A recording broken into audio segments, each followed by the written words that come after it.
Donc bonjour à tous. On va pouvoir commencer la table ronde sur le jumeau numérique dans l'industrie du futur. Donc je vais rapidement me présenter et présenter mes collègues. Donc moi je suis Emmanuelle Abissé-Chavannes, je suis professeure aux arts et métiers sur le campus de Bordeaux et ma recherche porte sur les jumeaux numériques, que ce soit dans leur déploiement avec instrumentation, etc. et sur leur formalisation. Vous avez Gilles Trier, qui est conseiller spécial du président du groupe ADF pour les questions aéronautique, spatiale et industrie depuis 2007. Il a exercé chez Arianespace, au poste de directeur de programme et responsable des contrats de lancement, et il a rejoint le comité de direction du groupe Aéroconseil, où il dirigeait la business unit système avion et aérodynamique. Et enfin, à la TECOR, il a été directeur technique des aérostructures avions et de la R&D, puis directeur des opérations. Et monsieur Hervé Labarge, qui est depuis 12 ans directeur innovation, en charge des sujets industrie 4.0, maintenance prédictive et aide à la décision. Donc depuis 3 ans pour la filière santé nucléaire chez Everett Group, et puis avant, pendant 10 ans chez Siemens. Et donc il a une grande expérience dans l'IT, en architecture système et logiciel, et plus particulièrement avec Siemens, sur les jumeaux numériques et la continuité numérique. Donc on fait tous les 3 partie d'un groupe de travail de l'AIF dédié aux jumeaux numériques, dont on va vous présenter un petit peu les conclusions et les discussions et qui vont apporter un éclairage donc, sur le jumeau numérique. Donc ce groupe de travail, alors l'AIF, ça fait partie, c'est un mouvement qui a été lancé dans le plan Industrie du futur en 2015. Et l'objectif était de réunir les clusters, les académiques, les pôles, dans une même dynamique pour discuter autour des thématiques industrie du futur. Et donc il y a eu différents groupes de travail qui ont été mis en place, dont celui sur le jumeau numérique. L'objectif était d'avoir un effet de démonstration par rapport à certaines vitrines de l'AIF et par rapport à des gens qui avaient pu déployer ces jumeaux numériques, par exemple, et donc essayer d'avoir une création de valeur et une labellisation de ces vitrines. Et ce qui est important, c'est que c'est un GT qui est composé et d'industriels et d'académiques. Donc on a des vraies discussions entre les deux mondes qui parfois ne prennent pas le sujet par le même bout, on va dire. Donc c'est pour ça que les discussions sont assez riches. Ça fait 2 ans et demi que ce groupe de travail existe et on commence à converger. Des convergences qui vont beaucoup plus vite. Donc sans rentrer dans le détail, je vais vous présenter rapidement quelle est la définition à laquelle nous avons abouti du jumeau numérique. Ce n'est pas la définition, la seule définition. Je pense que tout le monde dans la salle ici a une idée de ce que peut être un jumeau numérique et a sa définition. Donc on va vous présenter celle qui a été donnée par ce groupe de travail et puis ensuite on lancera des questions et des discussions autour de cette définition. Donc tout d'abord, un jumeau numérique, c'est un ensemble organisé de modèles numériques, donc il n'y a pas qu'un seul modèle, représentant une entité du monde réel, donc on a ce raccrochage au monde réel, pour répondre à des problématiques et des usages spécifiques. Ce jumeau numérique, il va être mis à jour par rapport au réel. On entend souvent parler de temps réel. Ici, on définit cette mise à jour. On définit la fréquence et la précision adaptées aux problématiques. Le temps réel n'est pas toujours la réponse. Et enfin, ce jumeau numérique, il va être doté d'outils d'exploitation avancés qui vont permettre, notamment, puisque la liste n'est pas forcément exhaustive, et il y a sûrement des usages dont on n'a pas encore conscience et qui vont apparaître aussi au fur et à mesure des déploiements, donc de comprendre, d'analyser, de prédire ou d'optimiser le fonctionnement et le pilotage de l'entité réelle. Donc on a l'aller entre le réel et le numérique a un effet sur la partie réelle. Donc une fois qu'on a posé cette définition, je vais me tourner vers Gilles Trier, c'est une définition qui paraît assez simple de premier abord, hein, il n'y a juste que 3 phrases, donc c'est quand même pas très compliqué. Et donc, par rapport à d'autres définitions qui peuvent exister, quelle va être l'originalité de cette définition et est-ce qu'il y a eu des difficultés pour arriver à cette définition ? Bonjour à tous, merci Emmanuel. Effectivement, la co-rédaction a à 20 participants est toujours une difficulté, déjà pour s'entendre et ensuite pour retrouver la bonne ontologie et le bon vocabulaire. Dans la mesure où, comme tu le disais, il y a beaucoup de variétés dans notre groupe, on a finalement assez vite convergé sur le fait que, en tant qu'acteur industriel, il fallait mettre du pragmatisme dans cette définition. Donc, bien évidemment, tout le monde manipule dans nos entreprises diverses et variées des modèles numériques. Et aujourd'hui, la difficulté que l'on a, c'est le jumeau numérique, quelle fonctionnalité on veut lui donner et quelle rétroaction on veut lui donner sur le monde réel. Donc, on a beaucoup travaillé sur la mise à jour par rapport au réel. En fait, on se rend compte que dans beaucoup d'entreprises, on n'a pas besoin d'une synchronisation de temps réel. Pour certaines, oui, pour d'autres, non. Pour autant, c'est pas parce que ça va moins vite que pour le jumeau numérique n'en apporte pas des solutions intéressantes et des enseignements intéressants. Donc on a beaucoup itéré et la fréquence et la précision adaptée nous ont semblé être très importants à mentionner dans notre définition. Et de la même façon, on s'est dit que plutôt qu'essayer d'écrire de façon bibliographique ce qu'allait être un jumeau numérique, on a opté pour un document qui allait comporter finalement que des use cases.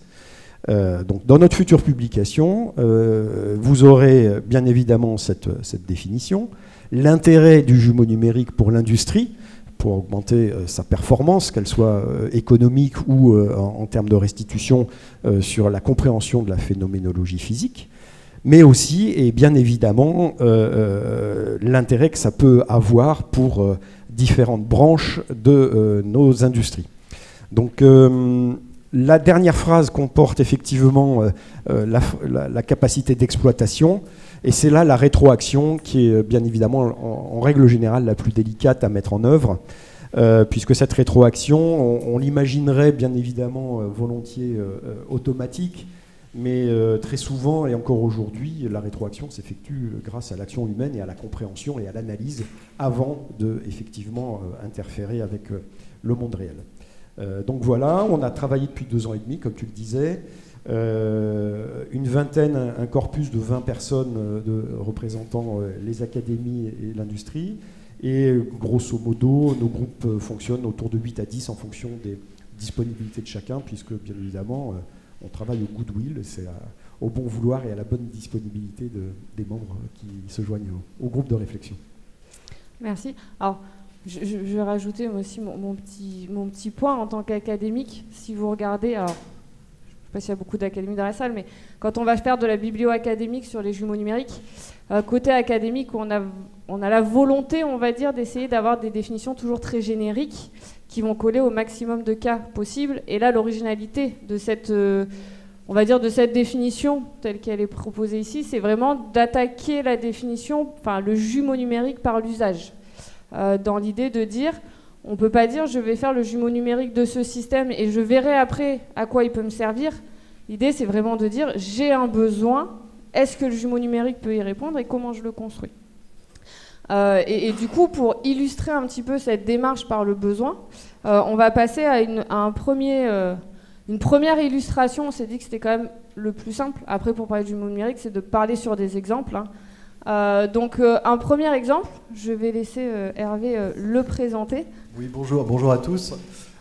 Donc là, en fait, on va présenter un formalisme un peu consensuel qu'on s'est fixé avec le groupe de travail sur la présentation des cas d'usage. Donc il y en a une centaine à peu près. On n'a pas voulu faire quelque chose de générique parce que dans l'industrie, rien n'est générique, hein, tout simplement. Toujours spécifique. Et là, on va parler maintenant du pilotage temps réel de la ligne de production. Alors, sur les jumeaux numériques, depuis une dizaine d'années maintenant, on sait que en fabrication discrète ou en fabrication en process continu, on a une typologie de jumeaux numériques qui peuvent venir s'appliquer sur la ligne de production de par l'architecture OT, opérative, j'ai perdu mes mots, opérative technologie. Donc cette architecture OT, c'est principalement ce qui remonte des machines en temps réel, donc les automates par exemple, tout ce qui est capteur, je ne vais pas parler en anglais, mais capteurs, actionneurs, variateurs, moteurs, etc. etc.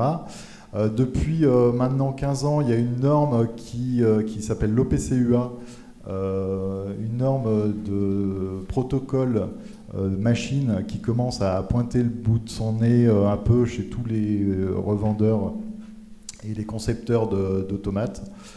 Donc cette norme-là, en fait, remonte le monde physique, hein, c'est la première couche qu'on voit tout en bas. Et avec cette norme-là, ça a le gros avantage qu'on puisse faire de l'interopérabilité, de l'interconnexion entre les différents systèmes physiques qui se trouvent en bas. Donc, ça peut être une usine complète ou des architectures type robot ou autres qui vont remonter ça au niveau physique.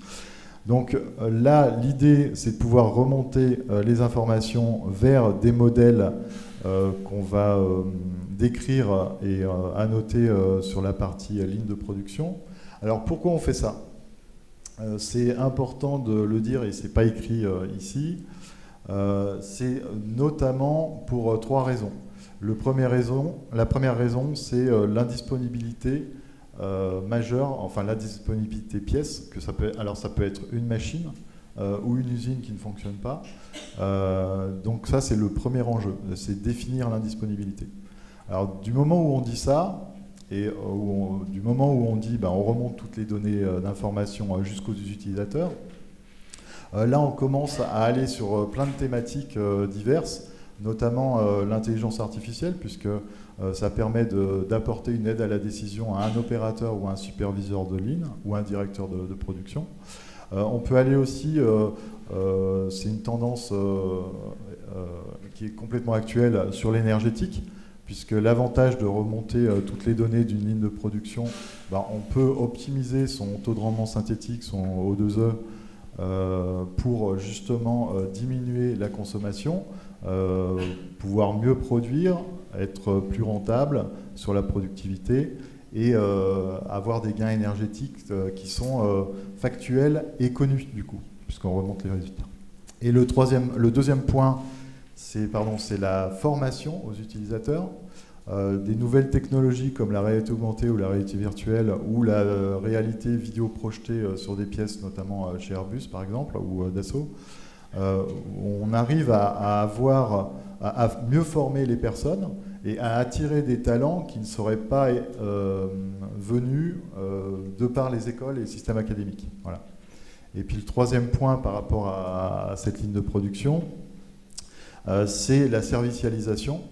Ça, c'est un mot qui est très très important dans les jumeaux numériques, puisque avec l'industrie du futur, la 4e révolution industrielle, on apporte des nouveaux cas d'usage et potentiellement des nouveaux modèles d'affaires. Donc, sur ces nouveaux modèles d'affaires, on peut créer du business et le jumeau numérique en fait partie, puisque entre la rupture d'un concepteur fabricant et d'un exploitant, vous le voyez sur vos voitures par exemple, ce n'est pas vous qui avez fabriqué votre voiture et pourtant le constructeur peut avoir des informations importantes pour la voiture.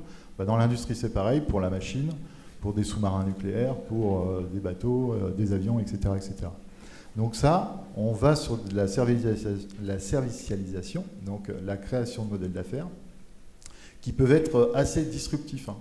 On peut, par exemple, des machines qui sont vendues pour 15 ans avec une maintenance de 15 ans, elles peuvent être vendues pour du capacitaire de production avec un intérêt de 90% de TRS et non plus pour 15 ans. C'est-à-dire que le constructeur va servicialiser, va faire une application, va la vendre au-dessus de sa machine, pour que sa machine, elle apporte tous les indicateurs qui sont nécessaires et toute la production qui sont nécessaires avec un taux d'indisponibilité défini à l'avant. Voilà. Donc le pilotage temps réel de la ligne de production, ça apporte tout ça. Et vous voyez sur la droite, la partie droite de la slide, on peut l'appliquer à pratiquement toutes les industries qui conçoivent et fabriquent aussi bien en process continu qu'en process discret. Voilà. Merci. Donc je n'ai pas beaucoup incité, mais c'est pareil, c'est une proposition de formalisation sur les jumeaux numériques. L'idée étant d'avoir cette sorte de, enfin pas de hiérarchisation, mais de structuration où on ne parle pas juste de la simulation, ce qui est souvent un travers quand on parle de jumeaux numériques. On va ne parler que du modèle qu'on est en train de développer du système réel. Là, il y a vraiment l'idée d'avoir le monde physique avec quelles données je remonte, le jumeau, donc les différents modèles, puisque là aussi, hein, un jumeau, est-ce que c'est un modèle, est-ce que un même système peut avoir plusieurs jumeaux, enfin, il y a encore des questions qui restent en suspens. Et la partie application, où là aussi, on pense que c'est vraiment un point très important à faire ressortir. Quelles sont les applications que je vais pouvoir mettre en place avec ce jumeau? Et si j'en ai une nouvelle, est-ce que je peux réutiliser les briques en dessous? Est-ce qu'il faut que j'en redéveloppe? Donc voilà pour un cas d'application assez... le deuxième est concret aussi, mais très concret et très lié à l'industrie et à la transformation de l'industrie, en fait, passer au 4.0. Gilles va nous en présenter un deuxième. On pourra revenir dessus s'il y a des questions. Un deuxième qui est le rejeu d'une situation de système complexe. Oui, effectivement, on n'y pense pas en première intention, mais le jumeau numérique permet, lorsqu'on est sur des systèmes de systèmes, de rejouer des cas et de recaler par rapport à la phénoménologie dans le monde réel. Je voulais vous éclairer sur cette capacité qu'a le jumeau numérique. Dans le monde aéronautique, on sait bien qu'il faut recaler le simulateur de vol pour que l'heure d'entraînement sur simulateur de vol d'avion soit représentatif de l'heure de vol sur l'avion réel. Néanmoins, on ne reboucle pas sur le comportement en simulateur et on ne va pas remonter des paramètres dans le système de commande de vol de l'avion, par exemple. Du moins pas en automatique ou pas en rétroaction des actions qui sont menées en simulation.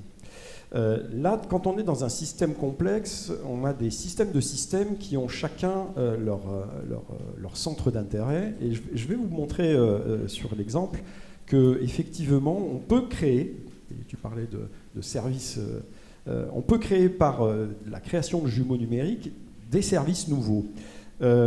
Typiquement, la partie qui se joue dans l'exemple que je vous présente, c'est le comportement du contrôleur aérien, du pilote et de l'aéroport qui n'ont pas du tout les mêmes enjeux lorsqu'il y a un avion en approche. Et pour autant, quand on s'attache à créer un jumeau numérique de cet ensemble de sous-systèmes, on crée une valeur qui est supérieure, c'est-à-dire qu'on est capable d'optimiser les émissions de CO2 des aéronefs et des avions qui sont en approche d'un aéroport. Donc on s'est amusé, et il y a des industriels qui font ça, bien évidemment, avec une idée de service créé, à regarder quelles étaient les contributions et les attendus de chaque partie prenante et de chaque système. Donc le pilote, lui, il cherche à amener ses passagers à l'aéroport en temps et en heure et sur son créneau horaire. Le contrôleur aérien, il regarde l'accidentologie et les collisions potentielles dans son espace qu'il surveille. Et l'aéroport, lui, il attend que la piste soit utilisée le plus possible et soit disponible le plus possible pour pouvoir garder le flux. Donc, dans ces trois systèmes, personne ne se soucie du CO2 qui est émis. Donc, pas de trajectoire optimisée de l'avion. Donc, personne ne regarde cette composante. Et quand on crée un jumeau numérique qui va faire l'agrégation de tous ces systèmes, eh bien on se rend compte qu'il y a effectivement des trajectoires qui peuvent être adaptées.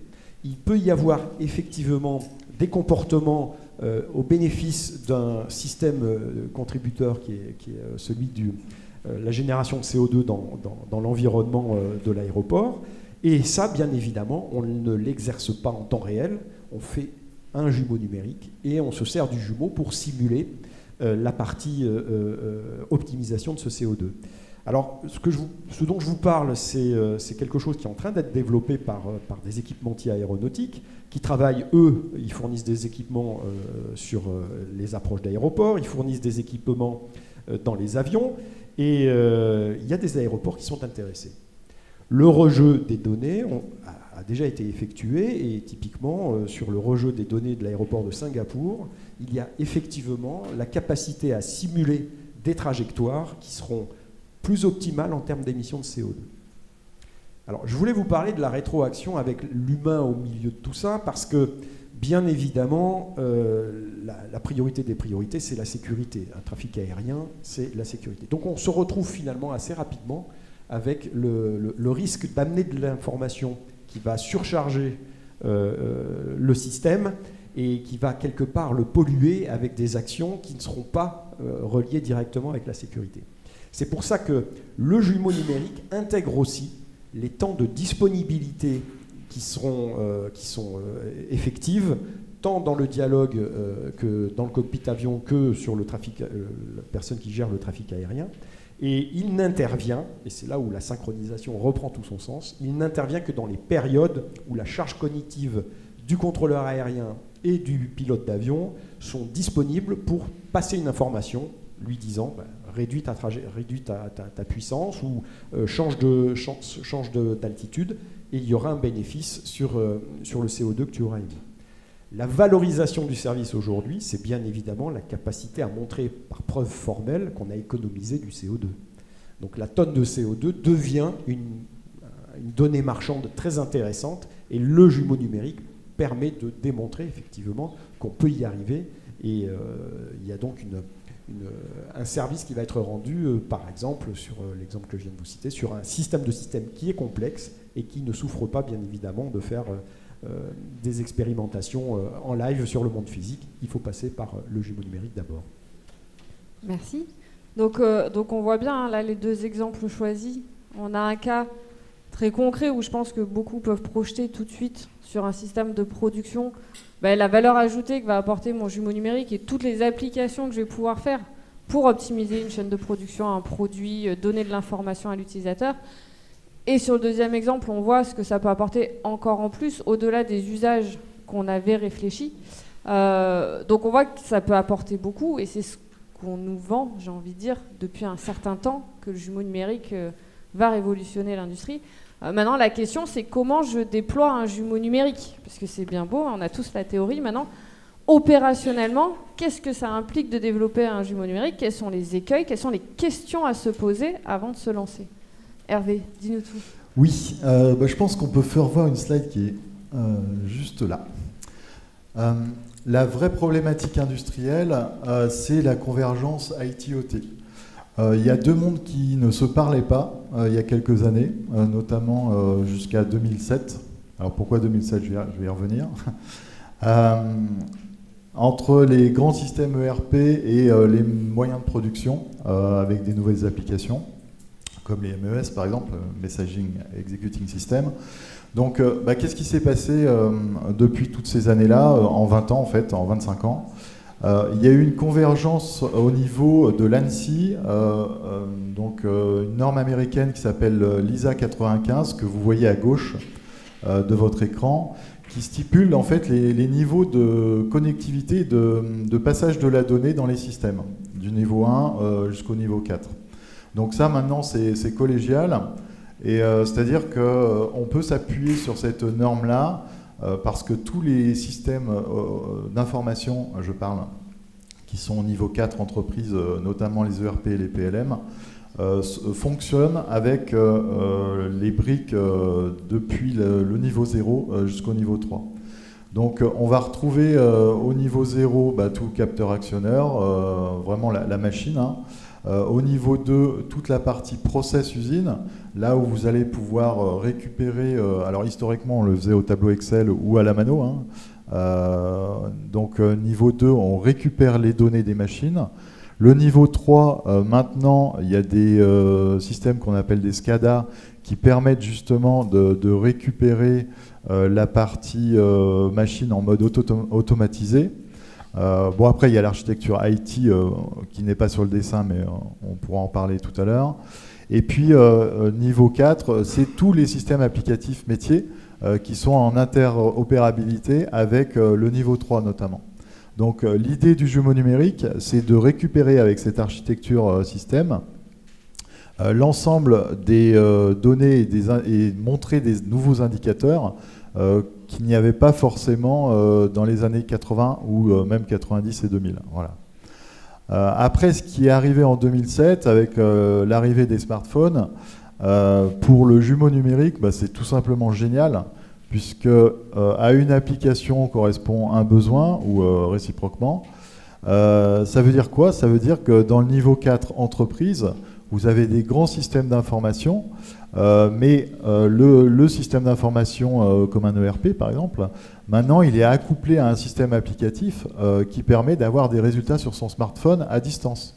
Donc un maintenancier par exemple de l'oil and gas ou de la pétrochimie ou du nucléaire avec des usines qui se trouvent en Inde ou en Chine ou aux États-Unis, depuis son smartphone à Versailles, il peut voir comment ça se passe, il peut être confronté à ses alertes, à sa disponibilité pièces détachées, notamment au maintien en condition opérationnelle pour la partie nucléaire ou navale par exemple, ou aéronautique, MRO. Donc voilà à quoi ça sert tout ça. En termes de gains, nous on s'est aperçu qu'il y en avait énormément. En fait, quand on sait qu'un système de production, notamment un bureau d'études, perd à peu près entre 35 et 55% de son temps journalier, je parle notamment du middle management, à aller chercher des informations sur la ligne de production, à concaténer tout ça dans des merveilleux tableaux Excel. Excel doit mourir en fait. Voilà. Et c'est Microsoft qui le dit, hein. C'est pas moi. Donc Excel doit mourir puisqu'on a maintenant des systèmes qui doivent remonter tout ça. On fait du big data ou de l'omniverse, peu importe comment on l'appelle, mais la gestion de données tout simplement, qui permet d'analyser, de tracer, de sécuriser la donnée et de remonter les indicateurs pertinents pour le middle management, pour les directions. C'est ça le jumeau numérique dans l'industrie du futur. C'est avoir la bonne information au bon moment et en temps réel, gérer les alertes, gérer l'indisponibilité, gérer le capacitif productif et tout ce qu'il y a autour en termes de supply chain, etc. etc. Merci.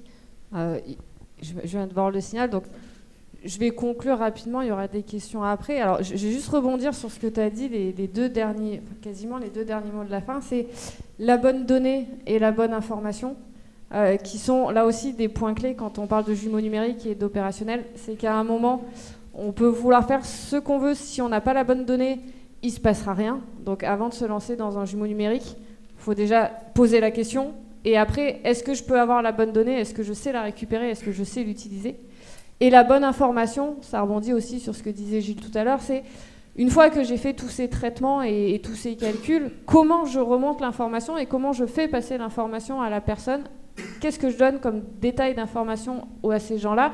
Et donc le jumeau numérique, c'est ce qu'on essaie de dire, hein, c'est pas seulement le numérique et l'algorithme que vous avez derrière, c'est toute cette chaîne qui va se mettre en place et qu'il faut réfléchir au-delà du modèle que je vais développer. Est-ce que c'est une maquette 3D? Est-ce que c'est un modèle ontologique? Est-ce que c'est un opti... Vous pouvez mettre ce que vous voulez derrière. Il y a toute une chaîne à mettre en place, à réfléchir en amont, et qui est là, en fait, la valeur ajoutée de votre jumeau numérique derrière, et qui va être importante. Donc après, il y avait plein d'autres questions à traiter, hein. Aujourd'hui, on parle beaucoup de jumeau numérique. Où est-ce qu'on en est, en vrai, en fait, dans l'industrie, hein, parce qu'il y a beaucoup d'effets d'annonce, mais derrière, qu'est-ce qui existe? L'humain dans la boucle, c'est ce qu'on disait. Qu'est-ce qu'on fait remonter? Qu'est-ce qu'on met dedans?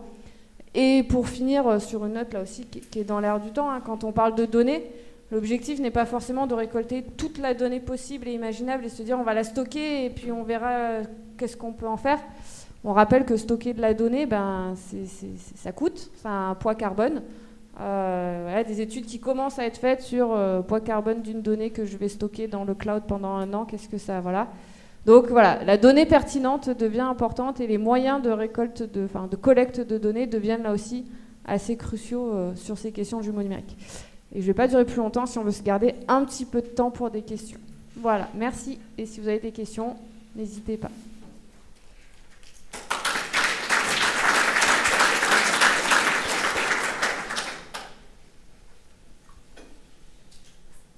Et on a été parfait.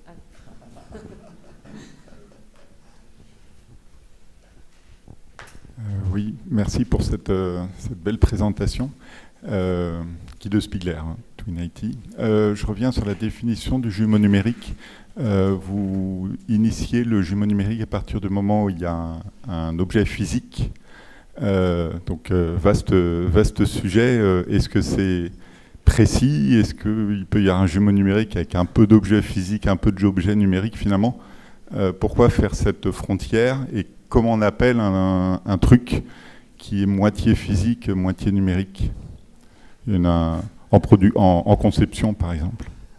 Alors en conception. Pour répondre à juste un point très précis sur la précision. Nous, dans notre société, on fait principalement du nucléaire. Je vais peser mes mots.